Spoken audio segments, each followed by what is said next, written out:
नमस्कार दोस्तों, कैसे हैं आप। तो कंप्रेशन मशीन का जो स्क्रीन है, एचएमआई का स्क्रीन है या पीएलसी का स्क्रीन है।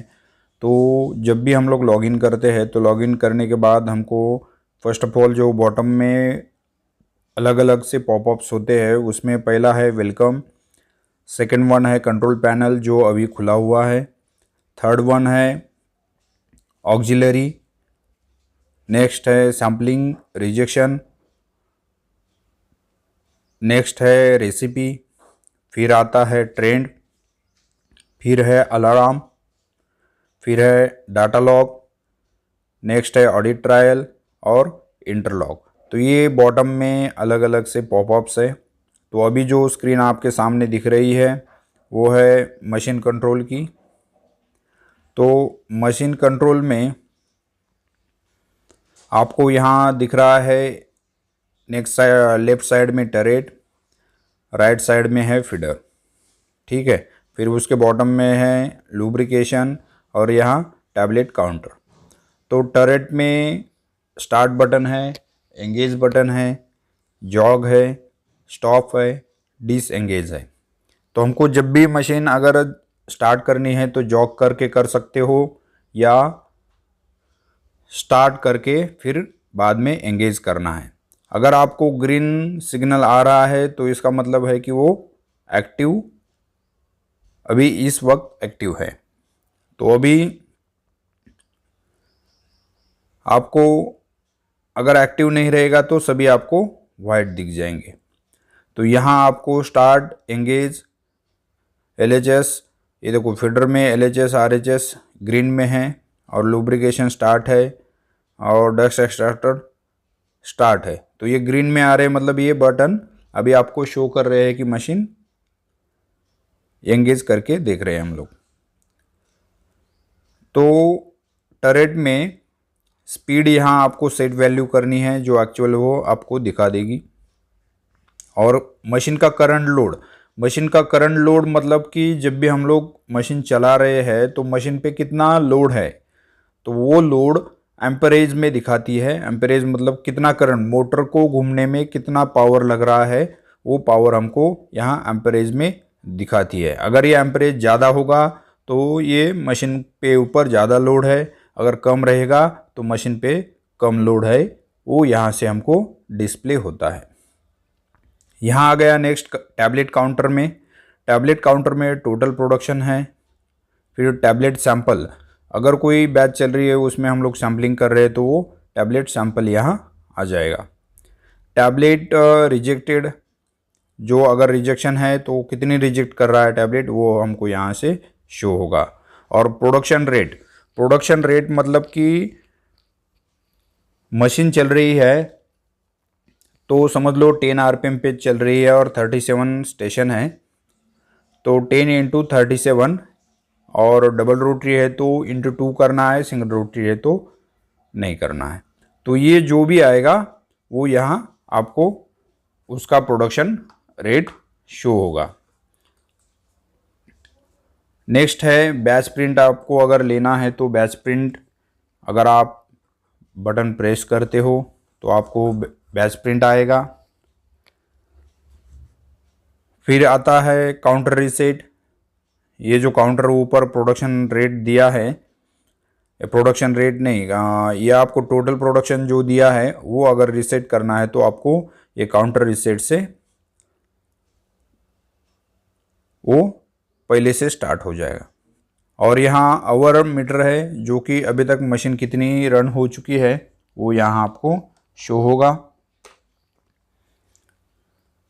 फिर यहाँ नंबर ऑफ डमी में आया है कि कितने हमने डमी पंचेस बनाए हैं, वो हमको यहाँ से अगर कोई बनाना है तो हमको वो यहाँ से पता चल जाएगा।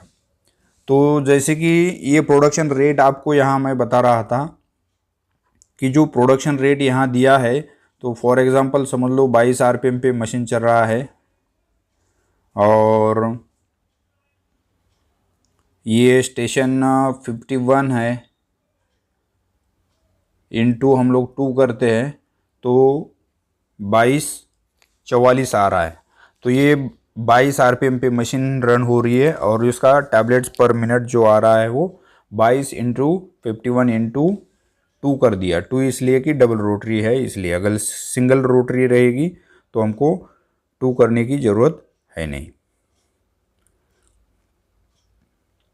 तो अभी ये कंट्रोल पैनल के राइट साइड में हम लोग देखते हैं। कंट्रोल पैनल के राइट साइड में आपको फीडर दिख रहा है ऊपर। अभी फीडर में भी ऑटो मोड, मैनुअल मोड, यहाँ राइट साइड में सिंगल और डबल लेयर है। अगर सिंगल लेयर चल रहा है तो सिंगल में क्लिक करना है, डबल लेयर मतलब बाई लेयर है तो नीचे क्लिक करना है। एनेबल सिंक्रोनाइजेशन और डिसेबल सिंक्रोनाइजेशन, तो ये बहुत लोगों को पता नहीं होता। एनेबल सिंक्रोनाइजेशन और डिसेबल सिंक्रोनाइजेशन का मीनिंग ये होता है कि सिंक्रोनाइजेशन मतलब कि समझ लो मशीन हमारी कंटिन्यू चल रही है, हमने अगर डिसेबल पे क्लिक करके रखा है फीडर को, तो पाउडर बीच में ओवरफ्लो या कम फ्लो हो गया तो वो क्या करेगा, उसी आरपीएम पे फीडर चलता रहेगा। या समझ लो पहले 22 आरपीएम पे चला है, हमने अभी 20 कर दिया या 25 कर दिया आरपीएम, तो मशीन टरेट के स्पीड के हिसाब से अपना फीडर का आरपीएम इंक्रीज नहीं कर सकता अगर आप डिसेबल सिंक्रोनाइजेशन रखते हो तो।